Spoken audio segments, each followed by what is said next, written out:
On paper, The Most Dangerous Match sounds like it has the makings of an all-time classic. I mean, it's Columbo against a chess grandmaster. How can that not be a belter? Well, let's find out. Said chess grandmaster is Emmett Clayton, played by English actor Lawrence Harvey, and he's about to go head-to-head with five-time world champion Tomlin Dudek, who I guess is Russian, but they never actually specify his exact country of origin. This is my little arranger of chess matches. You go with the others, have something good to eat, go dancing, have a good time, huh? That I will lose my concentration, that I will disgrace our country. I understand. The problems of you young people with your love affairs. Okay, fuck it, he's Russian. Despite their professional rivalry, Dudek turns out to actually be quite a friendly chap and even invites Clayton to dine with him the night before their big game. During their meal, the two quickly get wrapped up in an impromptu game of chess. Queen's Pawn opening. Do I expect that tomorrow? Queen's Gambit.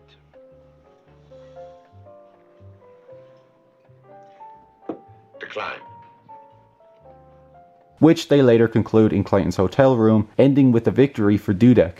Checkmate. Faced with the prospect of a humiliating public defeat in their match the next day, Clayton will have to take drastic action to save his reputation. Pretending that a Russian girl is infatuated with him, Clayton begs Dudek to write a note saying goodbye in his native language, and once that's done, he shoves him into the hotel's trash compactor. Now that's a nasty way to go. Excuse me, Mr. Clayton, you're talking as though Mr. Dudek were already dead. Yes, hot on the heels of Requiem for a Falling Star and A Stitch in Crime, we get yet another fun spin on the usual Columbo formula. Dudek is still alive, albeit comatose in hospital. The exteriors they use for the hotel are the same exteriors they used for the hospital in the last episode, and the hospital in this episode is a completely different exterior altogether. Would it have killed them to have a bit of consistency? Anyway, it appears that Dudek lost his nerve, tried to flee the hotel the night before the big game, and accidentally fell into the garbage grinder. But Columbo discovers that the toothbrush in Dudek's suitcase wasn't his own, but that of his coach, with whom he shares a room. Lieutenant, then Tomlin Dudek could not have packed his own suitcase. That's what I was trying to get around to, sir, yes.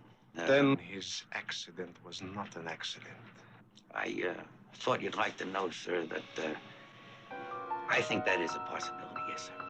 Emmett Clayton is a villain full of potential with none of it realized. Harvey's performance is fine, putting his clipped British accent to good use. And you're not even curious on the... Curiosity breeds sympathy, my friend.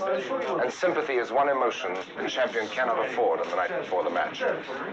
Tomlin Dudek will have mine soon enough. But he's not particularly charismatic or fun to watch. His character seems to be totally made up of a random grab bag of traits. He's a chess genius, he's easily irritable, he's got an eidetic memory, and in case you hadn't noticed, thanks to his massively oversized hearing aid, he's also deaf. Talk about a hodgepodge. He's also borderline insane, his devotion to the game having driven him to the brink of madness. I mean, the episode opens with a bonkers nightmare sequence in which old Emmett is assailed by giant chess pieces and the ominous spectre of his Rusky opponent. It's weird and wonderful in the way only 70s psychedelia can be.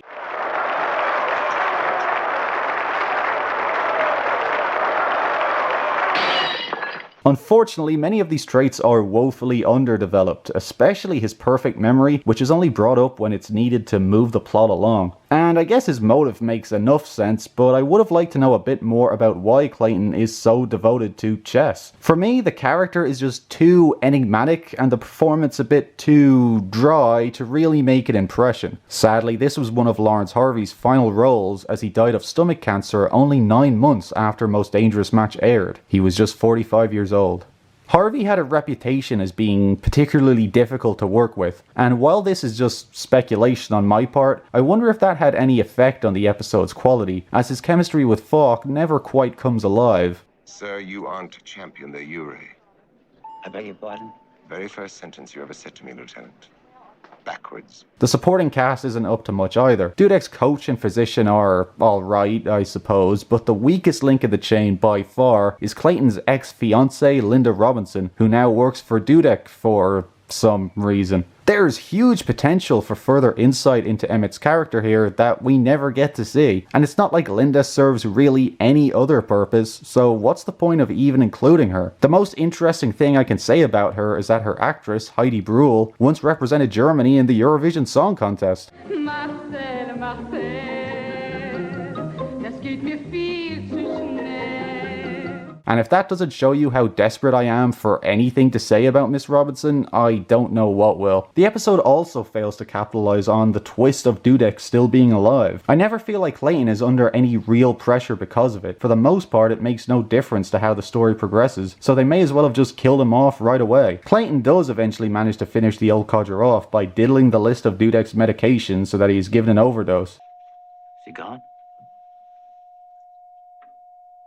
This is something that's always bothered me. Columbo knows by now that someone tried to murder Dudek and obviously suspects it's Emmett. So why didn't he have a closer eye kept on Dudek? To be a good chess player, let alone a grand master, one has to be good at plotting and willing to take risks. So it was fairly predictable that Clayton was going to try again. For once, it was Columbo who underestimated his enemy, and I've always felt that Columbo probably could have been able to actually save Dudek had he not been so sloppy. On the plus side, I guess, Dudek is one of the series' most likable and sympathetic victims. As played by Jack Khrushchev, he's very reminiscent of Dr. Heidemann in the last episode, brimming with warmth and humor, which makes it all the more torturous for the audience when the episode teases us with his possible survival, only to snatch that hope away at the last moment. Half of me suspects that they had Dudek survive the initial attempt on his life, not for the sake of any great twist, but really just to pad out the episode. This is a complaint I usually have reserved for the longer episodes, but the most dangerous match is only 74 minutes, and it still feels stuffed with padding. The story plods along at a lethargic pace, feeling like an hour before Columbo even shows up, and every scene from there on out feels like it goes on 5 minutes longer than it needs to. I have no idea how they managed to pull that off, but it's impressive that they somehow did so, if nothing else. Who knows? The other half of me suspects that the reason Dudek didn't die the first time round was because the writers came up with the gotcha and worked backwards from there, making everything leading up to the final clue feel forced in order to get there. After a few episodes' absence, we get the return of Dog, yay, and he's actually instrumental in solving the case when he nearly falls into the trash compactor himself, through which Columbo learns that he was in no real danger because the machine automatically shuts off if something falls into it, which shouldn't. The lieutenant confronts Clayton while he's simultaneously playing 12 opponents at once and starts laying out all the circumstantial clues. And when I say circumstantial, I mean circumstantial. The evidence here is extremely tenuous. Like how Dudek's note was written in the same ink as Clayton's pen. I mean, really? And fucking look at what is going on here. Columbo is basically accusing this high-profile celebrity of murder in front of a room full of people, and no one is reacting at all. It all concludes with one of the weakest gotchas ever. Basically, the reason that Dudek survived his fall into the garbage machine is because of the automatic off switch, and the only reason his would-be murderer wouldn't have turned the machine back on to finish the deed is if said murderer wasn't aware the machine had turned off because he was deaf. Okay, first of all, that's total bollocks.